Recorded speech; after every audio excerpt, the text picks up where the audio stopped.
আসসালামু আলাইকুম। পঞ্চম শ্রেণীর শিক্ষার্থী বন্ধুরা, তোমাদের গণিত বইয়ের 90 পৃষ্ঠার 14 নং সমস্যার সমাধান। দেখো, একটি আয়তাকার জমির প্রস্থ 4.75 মিটার এবং দৈর্ঘ্য 12.8 মিটার। জমিটির ক্ষেত্রফল নির্ণয় করো। যেহেতু আয়তের ক্ষেত্রফল সমান কি? দৈর্ঘ্য গুণ প্রস্থ, তাহলে আমরা লিখতে পারি কি? আয়তকার আয়তকার জমির ক্ষেত্রফল সমান কি হবে? দৈর্ঘ্য গুণন প্রস্থ।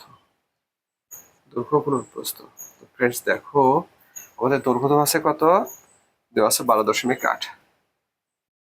12.8 গুণ প্রস্থ দেওয়া আছে কত? 4.75। 4.75। এখন দেখো, ক্ষেত্রফলের একক কি হয়? বর্গ হয়ে যায়। বর্গ, আর মূল একক হলো মিটার, তাই না? বর্গ মিটার।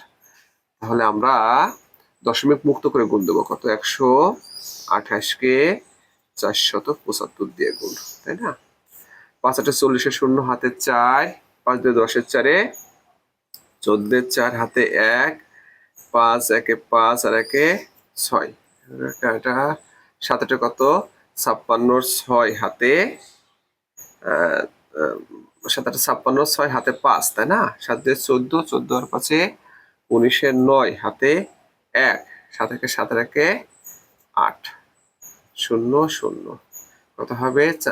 4 32 2, 32 2 হাতে 3, 4 2 8 আর 3 11 1 হাতে 1, 4 1 4 1 5। তাহলে কত হয়? 0 10 0 হাতে 1, তাহলে কত হয়? 3 3 আর 9 12, 12 3 9 12, 12 আছে 18 8 হাতে 1 1, তাহলে কত হয়? 1 1 2 10 0 হাতে 1 6। কত হবে? 6 0 8 0 0 বর্গমি। ফ্রেন্ডস দেখো, এখানে 2 ঘর, এখানে 1 ঘর, 3 ঘর বা দশমিক হবে, 1 ঘর 2 ঘর 3 ঘর, এই দেখো এখানে দশমিক হবে। ঠিক আছে। তো ফ্রেন্ডস, তাহলে আয়তাকার জমির ক্ষেত্রফল কত হয়? 60.800 বর্গ সেমি। তো তোমাদেরকে অসংখ্য ধন্যবাদ এই ক্লাসে অংশগ্রহণ করার জন্য।